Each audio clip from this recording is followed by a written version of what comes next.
Bapak Ibu, saudaraku sekalian yang kekasih, kembali saya mengingatkan bahwa suatu hari nanti setiap kita harus menghadap Tuhan yang memberi kehidupan kepada kita, dan kita harus mempertanggungjawabkan segala sesuatu yang kita kerjakan selama kita hidup di dunia ini.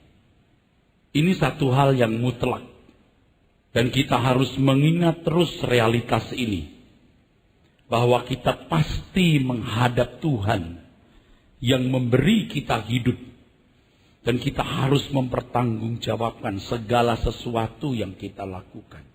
Hidup ini tidak gratis, saudaraku. Ada harga yang harus kita bayar, saudara. Adam dan Hawa diciptakan untuk misi tertentu. Kita juga ditebus untuk misi tertentu.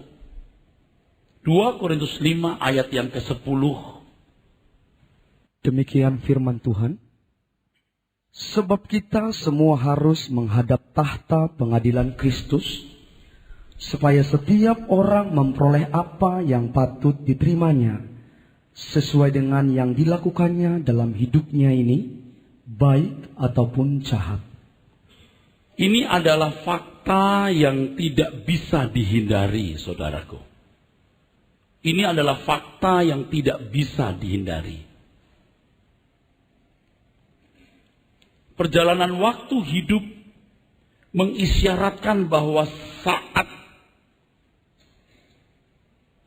atau momentum itu makin dekat.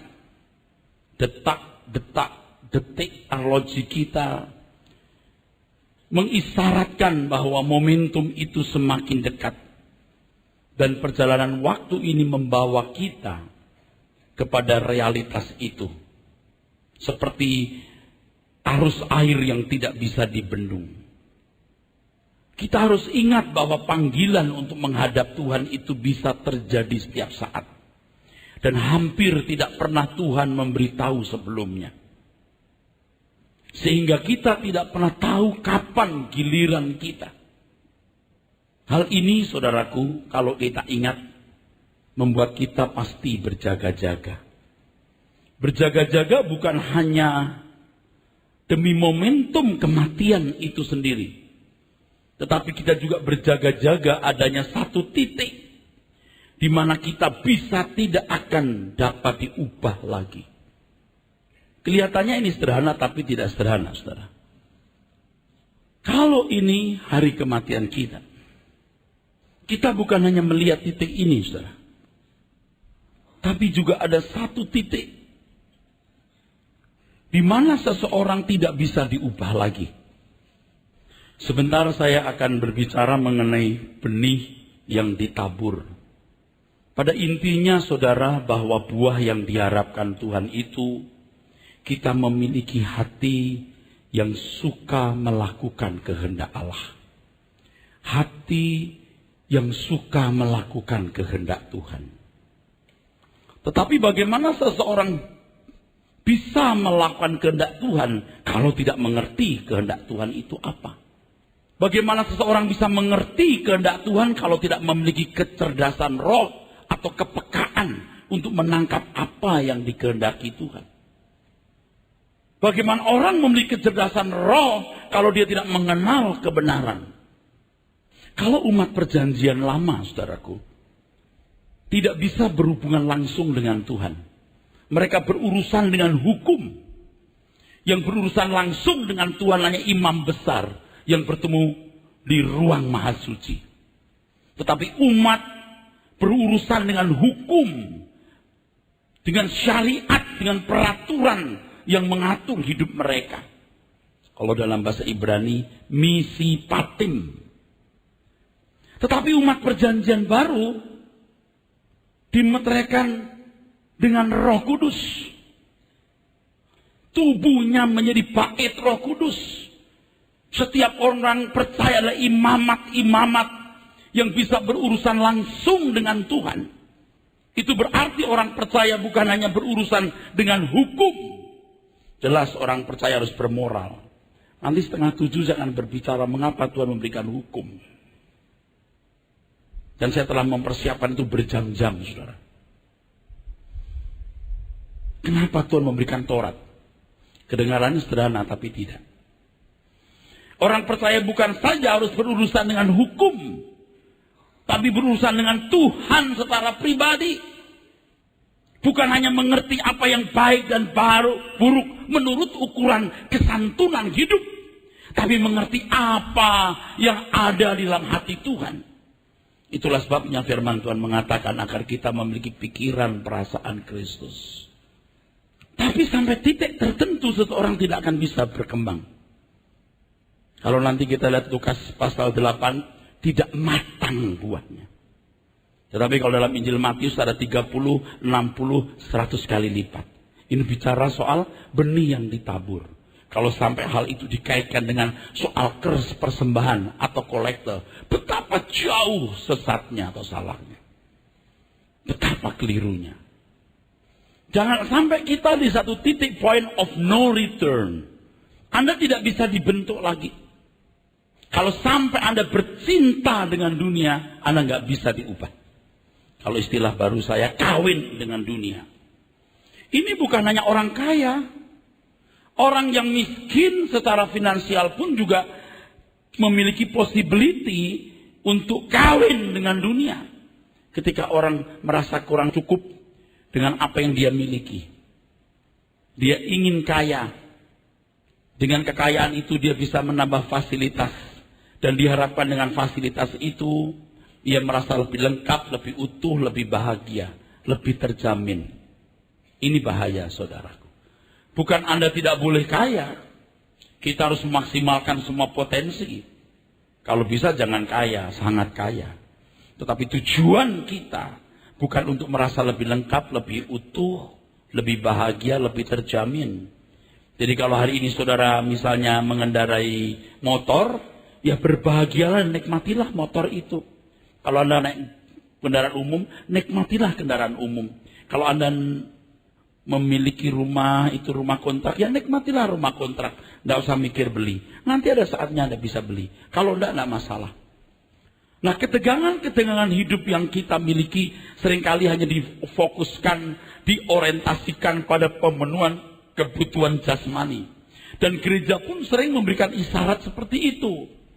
Seakan-akan Tuhan itu berurusan dengan kita karena masalah-masalah tersebut. Kalau masalah makan, minum, kesehatan, sakit penyakit, utang piutang, orang-orang tanpa Tuhan pun juga mengalami hal yang sama, saudara. Dan mereka juga mengalami pergulatan yang berat. Percayalah bahwa Tuhan pasti menyertai kita. Orang tanpa Tuhan saja bisa menyelesaikan, apalagi kita. Percayalah itu kita selesaikan dengan tanggung jawab. Nah, kalau kita berurusan dengan Tuhan, kita mau berdamai dengan Dia. Nah, nanti saya jelaskan apa itu berdamai. Kita mau berlindung kepada Tuhan. Bukan dari masalah-masalah kehidupan fisik. Kita berlindung dari kedahsyatan kekekalan. Nah, kalau orang-orang difokuskan kepada masalah-masalah pemenuhan kebutuhan jasmani, diterminate di situ, diterminalkan di situ, dikunci di situ, orang tidak memikirkan perkara-perkara yang di atas. Jadi bodoh. Jadi kerdil. Orang-orang tanpa Tuhan Yesus pun Anda lihat di luar sana, bisa sukses dan berhasil dan melewati berbagai kesulitan hidup. Jangan jadi kanak-kanak, jangan jadi manja, saudaraku. Nah, oleh karena saat kematian belum tiba-tiba juga, maka banyak orang menganggap remeh realitas ini. Dan tidak memiliki kesadaran atau penghayatan bahwa waktu itu pasti tiba. Sampai-sampai saudara, orang yang sudah lanjut usia pun, udah suntuk, masih berusaha memperpanjangnya. Bukan tidak boleh loh. Ada seorang pasien usia 80 lebih. Sangat tua, bukan tua, sangat tua. Ada orang yang usia 80 masih gak nampak tua, ini sangat tua. Udah tergeletak. Dia suruh familinya untuk pergi ke luar negeri untuk membeli obat dengan harga yang sangat tinggi. Bukan hanya ongkos pesawatnya, juga harga obat itu. Kalau saya suruh beri nasihat, saya katakan tidak usah. Dia punya hak hidup, tapi juga punya hak mati. Memang tindakan medis dan peralatannya bisa memperpanjang usia, tapi tidak bisa membatalkan kematian. Usaha memperpanjang usia pun kadang malah menyakitkan. Banyak orang tua yang hidup tidak terasa hidup, sebab penyakit dan penuaan tidak bisa diajak bersahabat. Dan ada orang-orang kaya yang berusaha untuk itu. Sulit. Mazmur 90 ayat 10, saudara. Ayat yang sudah sering kita dengar. Mari. Masa hidup kami 70 tahun. Masa hidup kami 70 tahun. Terus. Dan jika kami kuat 80 tahun. Dan kebanggaannya adalah kesukaran dan penderitaan. Sebab berlalunya buru-buru dan kami melayang lenyap. Ada satu kata yang saya belum pernah orang mempersoalkannya. Belum pernah saya dengar orang mempersoalkan. Dan menurut saya kata itu aneh ada di situ. Kata itu adalah kebanggaan. Kebanggaan. Kata itu aneh di situ, saudara.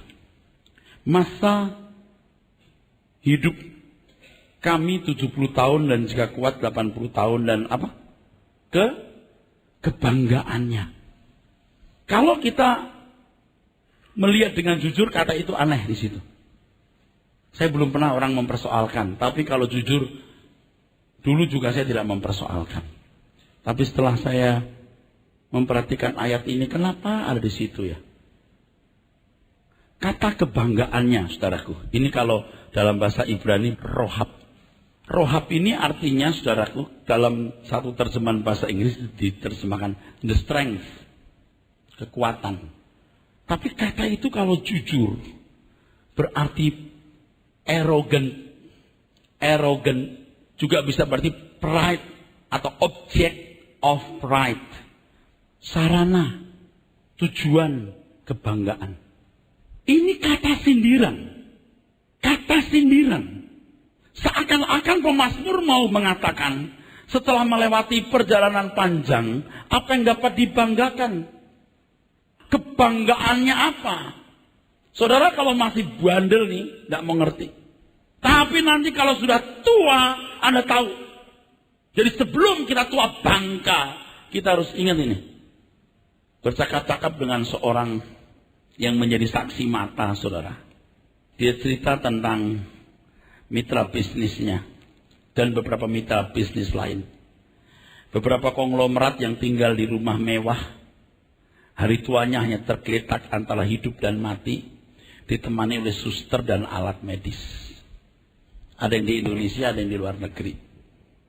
Ada yang istrinya di lantai 2, suaminya di lantai 1. Tidak pernah ketemu bertahun-tahun karena masing-masing sudah tidak bisa merapat. Anak-anaknya sudah jarang juga datang. Datang pun ada yang tidak dikenali. Karena pikun, usia sudah hampir 190-an. Dia berkata, ini siapa tah? Gitu. Ini siapa tah? Gitu. Anaknya pun nggak dikenali. Itu loh akhir hidupnya. Itu loh akhir hidupnya. Ya kita nggak bisa menghindari realitas itu, saudaraku. Tapi sebelum kita di titik tidak bisa diubah, kita mesti berubah. Suara kebenaran nggak menyelamatkan, kecuali sudah praktek suara kebenaran itu. Kalau Anda mau pintar bahasa Inggris itu praktek. Tidak cukup dengan kursus di kursus yang mahal. Beli buku yang paling mahal. Nah, ngundang guru paling pintar, paling mahal. Tidak menyelamatkan, saudara. Tidak menyelamatkan. You tekun. Tekun aja. Tekun aja. Tekun every day. Dalam kemiskinan, orang-orang ini mati di hadapan Tuhan. Seperti yang dikemukakan Tuhan di Lukas 12. Ayat 19 sampai 20, saudara. Lukas 12 ayat 19 sampai 20. Sesudah itu aku akan berkata kepada jiwaku, jiwaku, ada padamu banyak barang, tertimbun untuk bertahun-tahun lamanya. Beristirahatlah, makanlah, minumlah, dan bersenang-senanglah. Tetapi firman Allah kepadanya, hai engkau orang bodoh, pada malam ini juga jiwamu akan diambil daripadamu, dan apa yang telah kau sediakan untuk siapakah itu nanti? Ya. Ini kan cerita tentang orang kaya yang menimbun kekayaannya. Lalu setelah dia menimbun kekayaannya, dia berhasil, dia berkata, "Hai jiwaku, senangkan hatimu." Ya. Senangkan hai jiwaku dengan fasilitas ini. Bodoh. Makin tua orang gak akan bisa menikmati hidup. Tapi nanti di langit baru, bumi baru, kita punya tubuh kebangkitan. Dan kita mainkan itu, hidup yang sesungguhnya, yang Allah kehendaki itu. Lukas 19 ayat 42, masih di Lukas. Lukas 19 ayat 42, saudaraku. Katanya, "Wahai, betapa baiknya jika pada hari ini juga engkau mengerti apa yang perlu untuk damai sejahteramu." Wahai, betapa baiknya kalau hari ini kamu tahu apa yang perlu untuk damai sejahteramu. Sayang kamu tidak mengerti. Terus. Tetapi sekarang hal itu tersembunyi bagi matamu. Ya, kamu tidak ngerti. Banyak orang tidak ngerti, saudara. Apa tujuan jadi Kristen? Apa tujuan ke gereja itu? Dulu hidup saya, saudaraku, fokusnya itu pelayanan gereja. Sekarang tidak. Fokus saya bukan pelayanan gereja. Apa? Dagang? Enggak. Apa? Diri saya sendiri. Aku harus memahami apa yang perlu untuk damai sejahteraku. Yaitu bagaimana aku menjadi pribadi yang suka melakukan kehendak Tuhan. Dan itu perlu perjuangan, saudaraku. Itu dulu mesti digumuli. Apakah Tuhan puas dengan keadaanku hari ini? Bukan punya proyek penginjilan ini, bangun gereja ini, wah tambah banyak jemaatnya. Itu bukan ukuran keberkenanan loh di hadapan Tuhan. Kita pribadi ini di hadapan Tuhan berkenan tidak. Itu loh saudaraku. Dari apa yang kita renungkan, bangun tidur, yang kita ucapkan, kita lakukan. Berkenankah di hadapan Tuhan? Itu sudah asyik banget kita kalau belajar melakukannya. Asik banget saudaraku. Dan setelah itu baru kita bisa menempatkan pelayanan secara benar. Nah kalau sudah sampai ke wilayah ini saudara. Jujur ya, walaupun belum 100%, sudah gak terlalu persoalan jumlah Anda berapa banyak. Seandainya 10 orang, tapi 10-10-nya mau mendengar firman, mau melakukan, cukup. Buat apa 1000 orang tetapi tidak memiliki warna hidup yang menyukakan hati Tuhan? Jadi kalau lihat jemaat yang datang ke gereja dengan wajah angkuh, seakan-akan dia berkata, untung lo, gua datang ke gereja lo. Ya, lu siapa? Urusan apa? Dan saya kasih tahu ya, kalau kamu butuh Tuhan bukan karena kamu punya masalah-masalah hidup, makan, minum, kesehatan, dan lain sebagainya. Di sana anak dunia juga punya pengalaman, pergumulan yang sama, bisa mereka atasi. Kamu membutuhkan tuntunan firman. Bagaimana kau bisa melakukan kehendak Tuhan kalau kamu tidak mengerti? Bagaimana kau bisa mengerti kalau kamu tidak punya kecerdasan? Bagaimana kau punya kecerdasan kalau kamu tidak mendengar kebenaran firman? Makanya saudara ya, cerita-cerita Alkitab yang sederhana dalam kitab Injil, itu tidak sederhana. Dan Tuhan Yesus tidak pernah berbicara sedikit pun soal berkat jasmani. Perhatikan itu. Tidak pernah. Semua diarahkan ke kerajaan Bapa di sorga. Makanya pendeta-pendeta yang otaknya itu masih salah itu, dia selalu mengambil ayat perjanjian lama. Klaim janji Tuhan. You menjolimi Tuhan dengan perkataan itu. Seakan-akan Tuhan perlu dituntut. Seandainya you berkata kepada saya, klaim janji Tuhan, saya akan jawab, janji yang mana? Saya mau tahu janji yang mana. Tunjukkan ke saya. Dan pasti ayat-ayat yang disebut janji itu ditujukan untuk orang Yahudi. Itu untuk orang Israel. Tapi ini firman, Pak. Firman untuk orang Yahudi, bukan untuk orang Kristen. Orang Kristen gimana? Ya baca Injil dong. Standar hidup orang Kristen dengan orang Israel itu berbeda. Kalau orang Yahudi itu berurusan hanya dengan hukum. Yang berurusan langsung itu tuh. Imam besar, Anda bisa berhubungan langsung. Anda disebut anak-anak Allah. Luar biasa. Saudara kalau lihat kekekalan nanti, Anda mengharapkan saya khotbah lebih keras dari sekarang loh. Sekarang orang itu masih petentang-petenteng, you tidak lihat api kekal. Wahai betapa baiknya jika kamu mengerti apa yang baik, apa yang perlu untuk damai sejahteramu. Nah, konsep orang sudah salah kan tadi, kalau Anda naik motor, Anda berpikir, wah kalau naik mobil enaknya, itu juga sudah jadi berhala. Tidak salah beli mobil, tidak salah, mobil bagus pun tidak salah kalau memang Anda punya porsi di situ. Tapi jangan berpikir kalau nggak naik mobil itu Anda nggak lengkap. Dalam pergumulan hidup saya ada satu cara untuk menghindari dosa. Kalau Anda mengingini sesuatu, misalnya A, atau Anda mengingini yang lain B, Anda tanya, kalau aku tidak punya ini memangnya apa pengaruhnya? Kalau aku tidak melakukan hal ini apa ruginya? Kita akan terhindar dari dosa, saudara. Tapi Anda akan serius meninggalkan ini kalau Anda mengasihi Tuhan. Demi aku tidak melukai hatinya. Anda mau cerdas di sini. Sudah tidak terlalu mempersoalkan berapa jumlah yang hadir, berapa kolekte yang akan diberikan. Kita sudah tidak mikir itu, serius. Dan kita yakin kalau di pekerjaan Tuhan semua akan jalan. Bukan reputasiku, bukan reputasi siapa-siapa. Ini pekerjaan Tuhan. Selama kita hidup benar, percaya, Tuhan akan menyertai pelayanan kita. Nah, realitas kematian itu yang bisa menjemput kita setiap saat, haruslah menjadi sesuatu yang menggetarkan jiwa kita.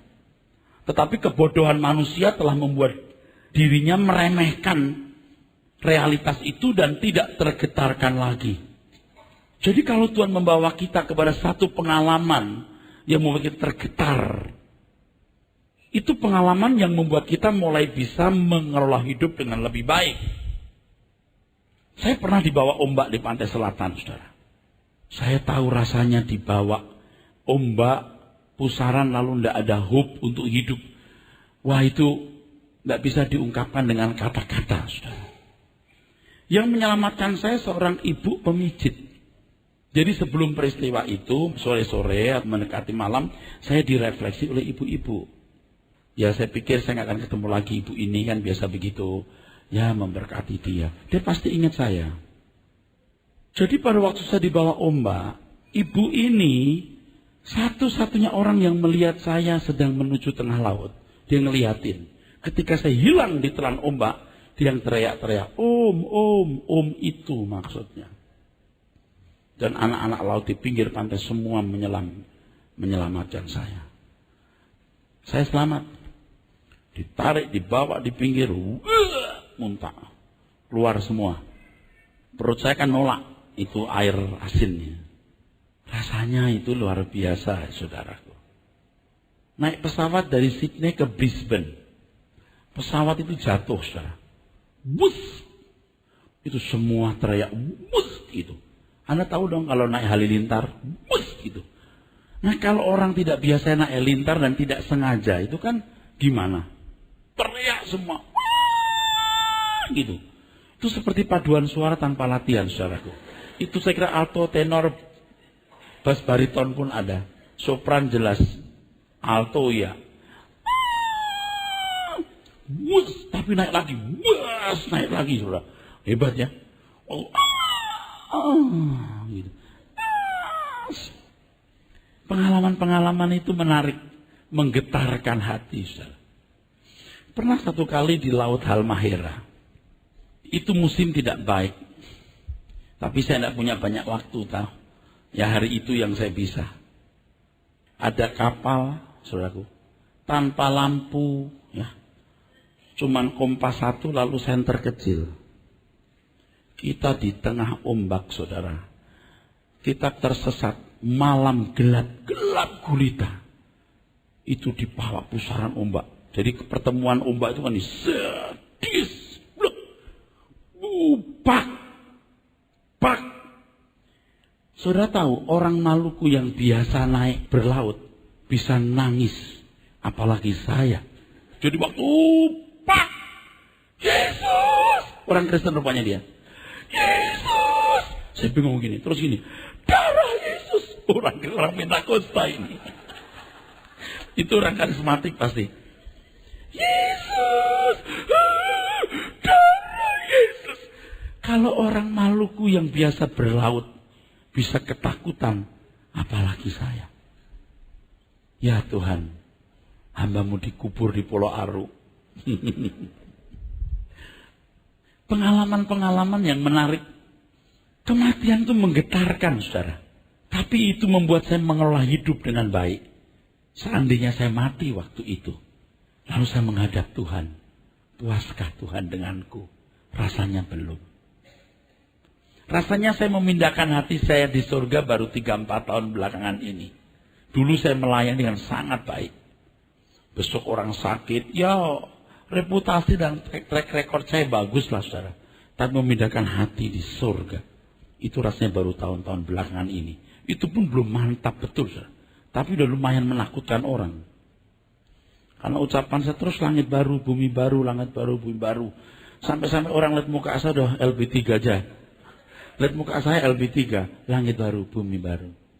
Gini saudara. Kalau Anda pernah punya pengalaman begini, kan lalu Anda punya kesadaran dong. Aku mengelola hidup harus lebih baik. Jangan setelah lewat pengalaman itu lalu everything is smooth, running well, oke. Anda sembarangan lagi. Tuhan hanya mendidik orang yang mau dididik. Allah turut bekerja dalam segala hal bagi orang yang mengasihi dia. Anda tidak bisa dididik, ya sudah. Running well saja hidupmu. Kamu tidak menghargai didikan Tuhan. Mau didik Tuhan seperti saya alami? Mau? Coba angkat tangan. Nggak perlu. Oh mau ya? Berat loh nak. Tapi saya ngerti maksud mau dididik Tuhan tuh bagus. Tapi kalau untuk sampai mau kecebur laut tadi nggak usah ya. Saya ada. Saya tahu kau pasti mau didik Tuhan. Amin. Tapi kalau sampai harus kecebur tadi, enggak usah. Itu mengerikan. Itu kalau kapal diangkat ombak, itu betul-betul lepas dari bawah. Karena dia segitu gini. Set, kapal diangkat gini. But, itu agak miring gini. Jatuhnya kalau begini mati kan. Set, dia. Buddha. Darah Yesus. Yesus. Lu orang Maluku tiap hari naik kapal nangis. Apalagi gua. Saya diam. Mau selanjutnya nggak cerita ini? Ada kita sepotong lagi. Saya kan takut juga. Tapi kan saya pendeta mau saya nangis. Saya diam gini. Ya Tuhan. Saya bisa mendekati itu yang bawa kapal gitu. Kiri. Saya bilang kiri gitu loh. Dikiriin terus. Keluar dari situ. Baru lewat. Hari ini jadi misteri. Kok saya tahu? Kok saya ditanya? Saya juga tahu kenapa saya tahu. Selamat akhirnya. Udah malam bisa tanya, ini lampunya mana? Nggak ada pak. Loh, kok nggak pakai lampu? Nggak pak, ini saya senter sama kompas gini. Ini kalau ditabrak kapal besar saya nggak bisa ngerti. Terus sampai di Ternate sekitar jam 1:30 atau jam 1 malam. Saya kayak ini loh, kayak orang bangkit dari kubur. Kayak sudah mati lalu bangkit lagi. Kayak mimpi, aku masih hidup ya. Saudara, kita berdamai dengan Tuhan. Aku mau berdamai dengan Tuhan. Nah masalahnya saudara, apa itu berdamai dengan Tuhan? Banyak pernyataan-pernyataan di gereja yang tidak punya struktur bangunan berpikir yang jelas. Misalnya begini, banyak sekali. Misalnya begini, orang berkata begini, jalan dengan kuasa darahnya. Coba kira-kira apa artinya? Itu kan kalimat amin gitu. Berjalan dengan kuasa darahnya. Coba artinya apa? Dia tidak punya struktur bangunan berpikir yang jelas. Oleh kasih setia Tuhan yang tak berkesudahan, dia memulihkan hidupku. Oke. Kalimat itu benar. Apa yang dipulihkan? Kasih setia itu maksudnya apa? Coba suruh jelasin. Nah, seperti khotbah yang saya perhatikan di TV baru-baru ini. Khotbah soal Paskah. Dia khotbah di Paskah begini. Allah jadi manusia. Hubungan antara manusia dan Allah yang terputus. Kira-kira gitu ya, lengkap persisnya tidak mungkin. Hubungan antara manusia yang terputus didamaikan kembali, dihubungkan kembali. Sekarang kita telah diperdamaikan dengan Allah. Wah, tepuk tangan. Diperdamaikan itu artinya apa? Lalu semua orang Kristen yang mendengar di Anda sudah tahu. Apa itu diperdamaikan? Bahkan kadang-kadang kebaktian di gereja seperti sandiwara loh. Seperti sandiwara. Pendeta dan WL itu jadi sutradaranya. Dan Anda pemain semua. Oke. Misalnya nih. Allah ada di sini, saudaraku. Haleluya. Rasakan. Iya. Yakin gak itu Allah hadir atau emosi? Atau hipnosis? Rasakan. Bisa hipnosis. Terus. Tuhan, ku mau menyenangkanmu. Orang pinta posta pakai Tuhan, bantulah hati sekian.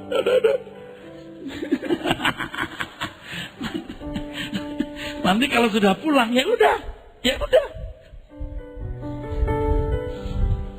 Tahu nggak seperti sandiwara itu?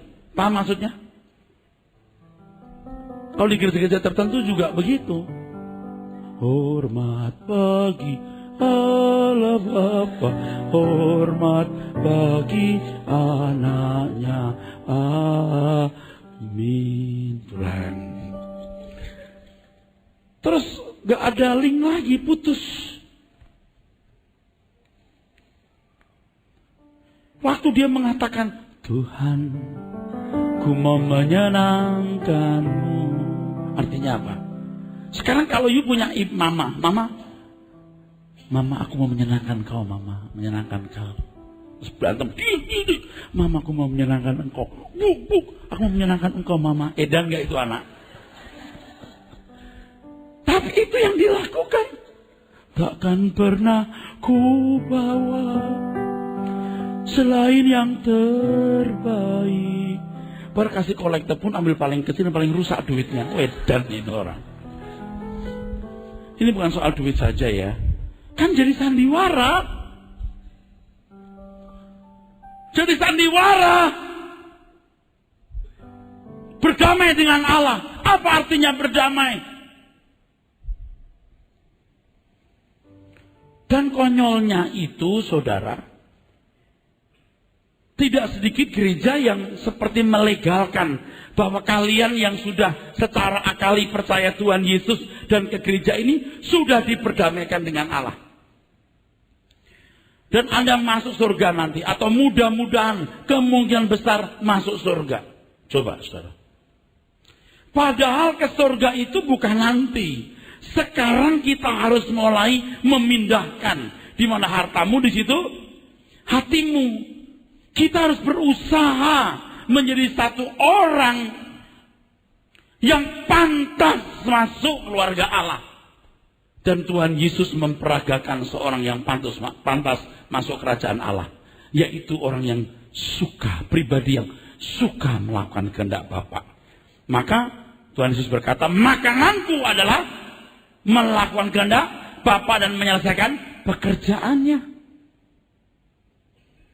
Nah, kalau seseorang pernah dididik Tuhan seperti ini, yuk kita sadar, saudaraku. Nah, ketika saudara menghadapi pengalaman-pengalaman yang menakutkan, Anda mulai mengelola hidup dengan baik, sampai akhirnya kematian tidak menakutkan lagi.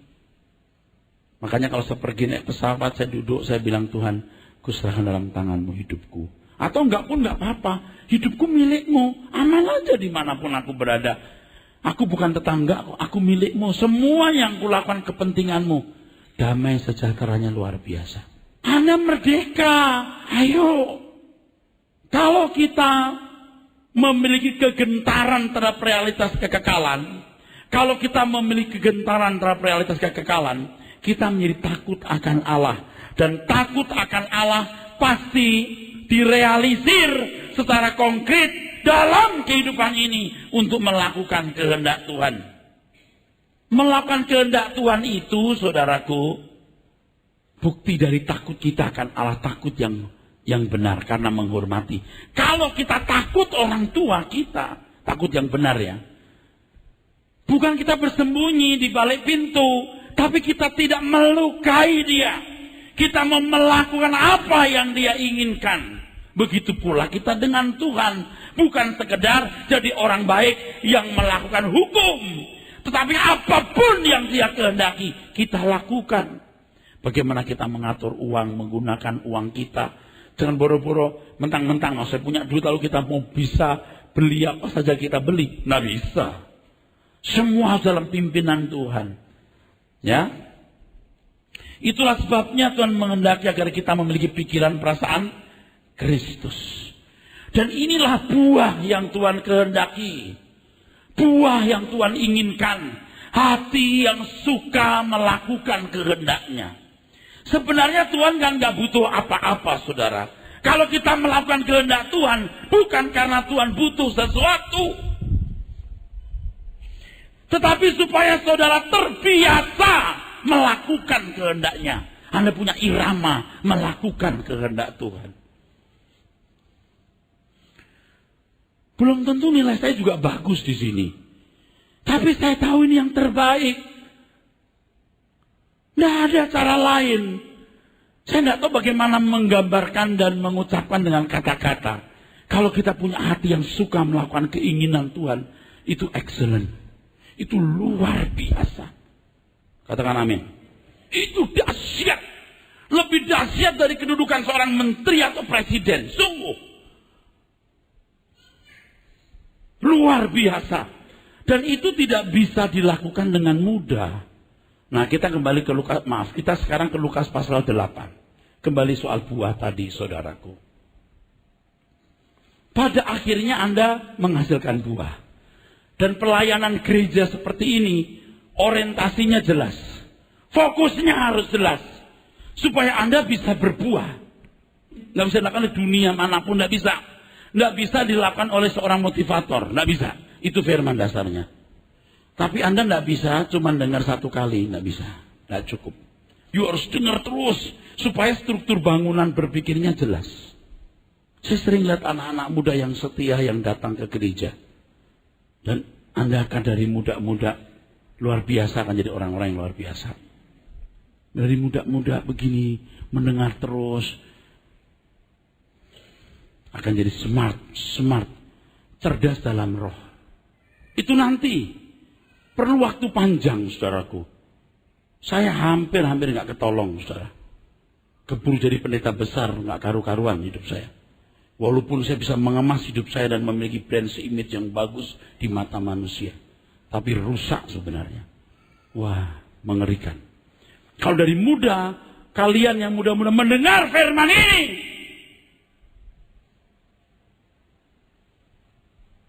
Anda akan cerdas.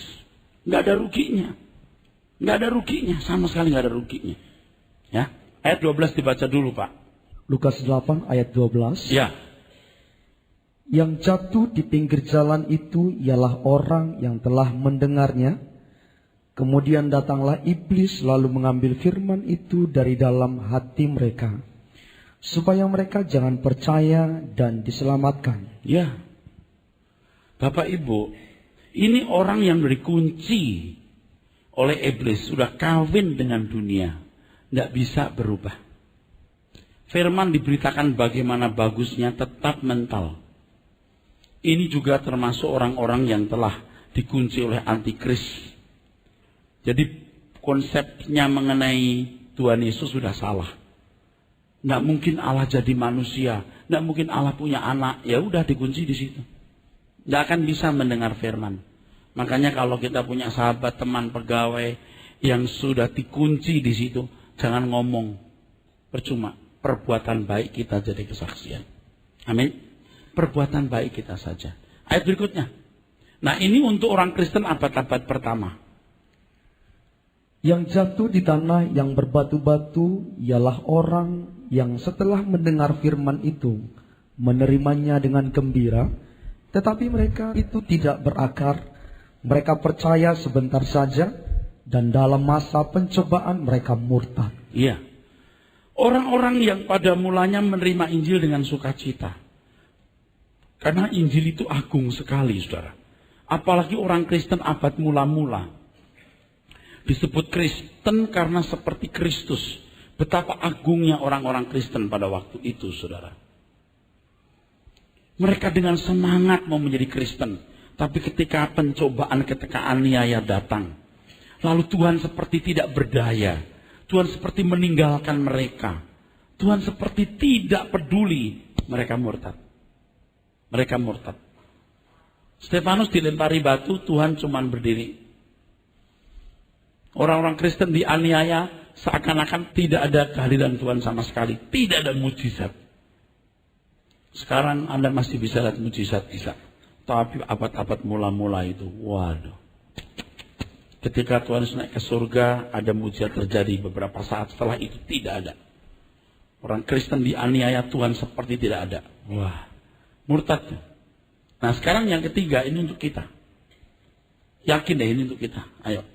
Yang jatuh dalam semak duri ialah orang yang telah mendengar firman itu, dan dalam pertumbuhan selanjutnya mereka terhimpit oleh kekhawatiran dan kekayaan dan kenikmatan hidup, sehingga mereka tidak menghasilkan buah yang matang. Ya, matang, teles foreo.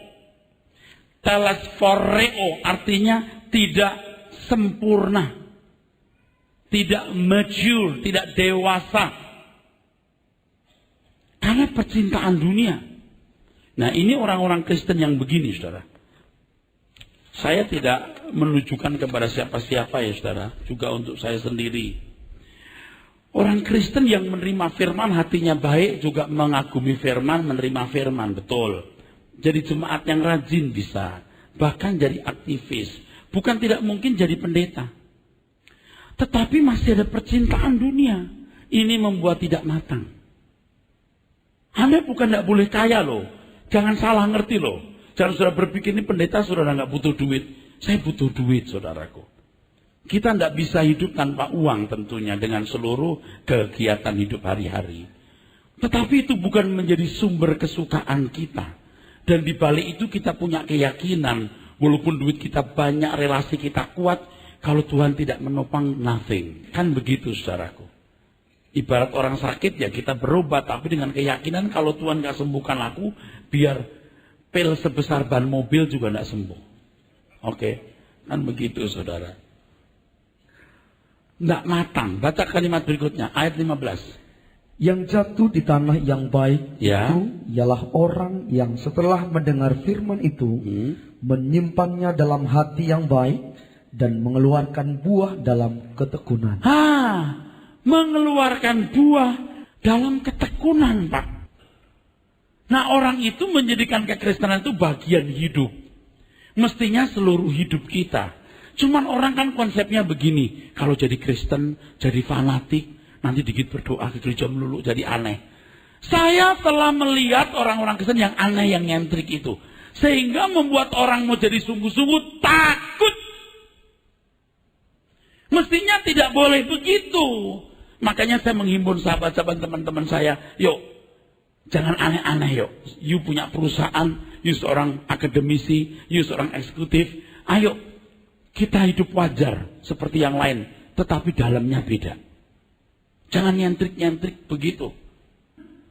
Karena itu loh, dirusak oleh orang-orang nyentrik itu loh. Terutama yang full timer, tidak kerja. Jadi nyentrik. Ada orang yang tidak boleh kerja, kata Tuhan. You full timer saya, betul. Ada orang yang ditentukan untuk itu. Tidak salah. Tapi ada orang yang nyentrik. Itu buat orang Kristen jadi takut, jadi Kristen sungguh-sungguh. Anda tekun mendengar firman, tekun bergaul dengan orang yang takut akan Allah. Tiap hari 15 menit ketemu Tuhan. Kalau dukun bisa ketemu tuyulnya, Anda bisa ketemu Tuhan Yesus. Tapi jangan sekali-kali Anda meditasi tanpa pengertian firman. Anda jadi mistik. Nanti dikit-dikit saya melihat. Aneh-aneh. Sorry, yang begitu kan jadi nyentrik. Harus punya pengertian yang benar firman. Itu lebih dari penglihatan. Lebih. Anda akan peka dengan suara Tuhan. Ketekunan sampai matang. Kalau dalam Injil Matius nggak menggunakan kata matang, tapi 30, 60, 100 kali lipat. Itu ayat digunakan untuk kolekte. Kalau engkau memberi akan dilipat gandakan. Itu bukan edan. Orang-orang ke gereja tulus-tulus, baik-baik, dibohongi gitu loh. Bukan saya kepahitan. Kasihan orang-orang itu, bukan diarahkan kepada kebenaran, saudaraku. Ayo kita tekun yuk. Ayo kita tekun yuk. Saya berkata kepada teman-teman saya belum puas dengan apa yang saya miliki hari ini. Saya belum jadi contoh yang benar-benar luar biasa. Bapak udah kan. Yang lain bilang, Bapak udah. Saya merasa belum. Saya harus lebih baik dari hari ini. Tapi untuk lebih baik itu Pak, jalannya nggak bisa ngebut 120 km per jam. Kalau 40 ya 40 terus gitu. Harus tekun, itu seperti ilmu aerodinamik gitu. Pelan-pelan terus, nggak bisa nggak bisa. Baru. Supaya semua kita menampilkan kehidupan yang orang bisa belajar. Bukan dengar khotbah kita saja, seluruh kelakuan hidup kita. Amin.